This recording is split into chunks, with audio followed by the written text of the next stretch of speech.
मैंने किस तरह से कम पढ़ाई करके भी 5th स्टैंडर्ड से 12th तक एवरेज 80% बनाई, किस तरह से मैं चीजों को याद करता था, क्या मेरी टेक्निक्स थी। मैं जो भी इस वीडियो में बताने वाला हूँ सब पर्सनल एक्सपीरियंस से है, कहीं से भी उठाई गई बातें नहीं है। तो कुछ लोग मानते हैं कि कुछ एक स्टूडेंट होते ही इतने टैलेंटेड है कि वो जो भी चीज एक बार पढ़ लेते हैं उन्हें वो याद हो जाती है। वो एक तरह के स्पेशल होते हैं, सबसे अलग होते हैं या गॉड गिफ्टेड होते हैं। लेकिन ये सच नहीं है। ऐसे स्टूडेंट कोई काम अलग नहीं करते, बल्कि वो हर एक काम अलग तरह से करते।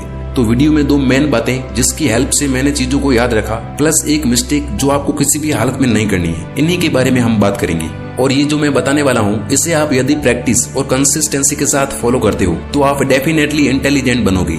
देखो, मैं आपको कोई ट्रिक्स नहीं बताऊंगा, बल्कि चीजों को प्रैक्टिकल तरीके से और स्टेप बाय स्टेप बताने वाला हूँ। तो आप वीडियो को बिल्कुल भी स्किप ना करें ताकि कोई भी इम्पोर्टेंट चीज मिस ना हो जाए। पहले बात करते हैं उस एक मिस्टेक के बारे में जो मैक्सिमम लोग करते हैं। तो आपको कभी किसी ने मोबाइल नंबर दिए, आपने थोड़ी देर के लिए याद कर लिए और किसी को बता दिए या कहीं लिख दिए, तो आपको उस टाइम लगा होगा कि वाह क्या याददाश्त है मेरी। लेकिन 1-2 दिन बाद क्या आपको वो नंबर याद थे? बहुत मुश्किल। लेकिन फिर भी यही गलती मैक्सिमम स्टूडेंट करते हैं पढ़ाई के वक्त। मैं भी करता था बाय द वे।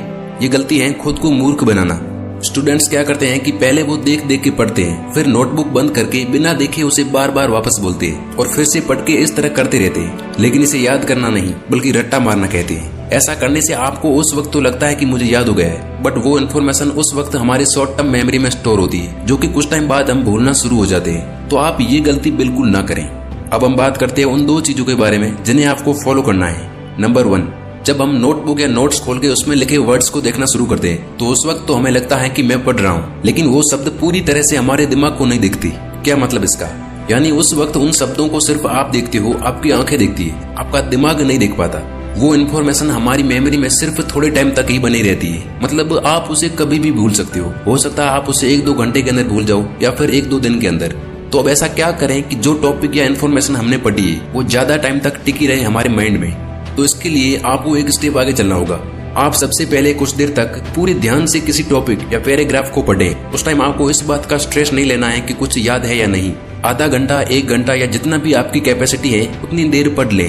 फिर आपने जो पढ़ा है उसे दोबारा पढ़ते हुए साथ में कठिन और इम्पोर्टेंट चीजों को शॉर्ट में लिखते हुए चलें। शॉर्ट नोट्स बनाते रहें। देखो, इसमें टाइम थोड़ा सा एक्स्ट्रा लगता है, लेकिन बाद में ये चीजें बहुत ज्यादा फायदा देगी आपको। कैसे, वो मैं बताता हूँ आपको आगे। तो जब आप इस तरह से पढ़ेंगे तो चीजें आपके दिमाग में बैठना शुरू हो जाएगी। फिर एक ब्रेक लेकर फिर से पढ़ने बैठ जाएं और इसी तरह से पढ़ते रहें। फिर लास्ट में जो आपने लिख के याद किए थे या जो शॉर्ट नोट्स बनाए थे उसे फटाफट से रिवाइज कर लें।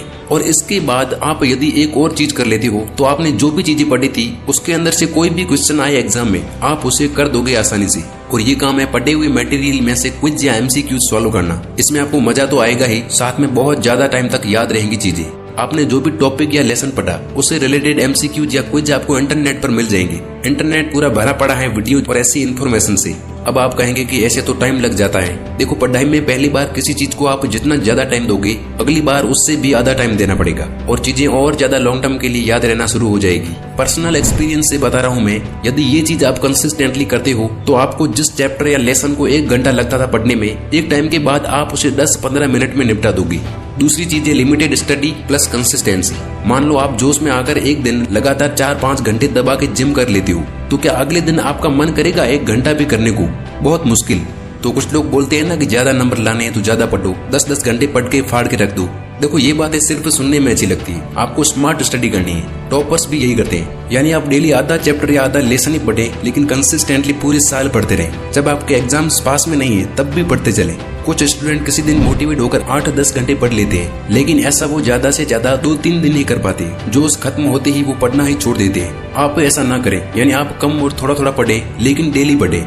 इसके अलावा बाकी इंपॉर्टेंट बातें भी आप फॉलो कर सकते हो जो शायद आपको पता होगी, जैसे सुबह जल्दी उठ के पढ़ाई करना, पढ़ाई के बीच में रेस्ट लेना, जो पढ़ा है उसको दूसरों को सिखाना, चीजों को कनेक्ट करके पढ़ना और शॉर्ट ट्रिक्स यूज करना, एक्सरसाइज करना और अच्छी नींद लेना। ये भी आप इंक्लूड कर देते हो तो आप पढ़ाई में क्या क्या कर सकते हो आपको खुद को भी नहीं पता। और हाँ, इस तरह पढ़ने के बाद आपको अच्छी और हेल्दी नींद लेना इसलिए जरूरी है क्योंकि नींद का समय ही वो टाइम होता है जब आपका दिमाग डिसाइड करता है कि किस इन्फॉर्मेशन को लॉन्ग टर्म मेमोरी में स्टोर करना है और किसको नहीं। इसलिए देर रात तक ना जगे।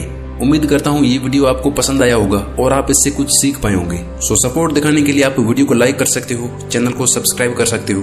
Wish you all the very best. Thank you so much for watching.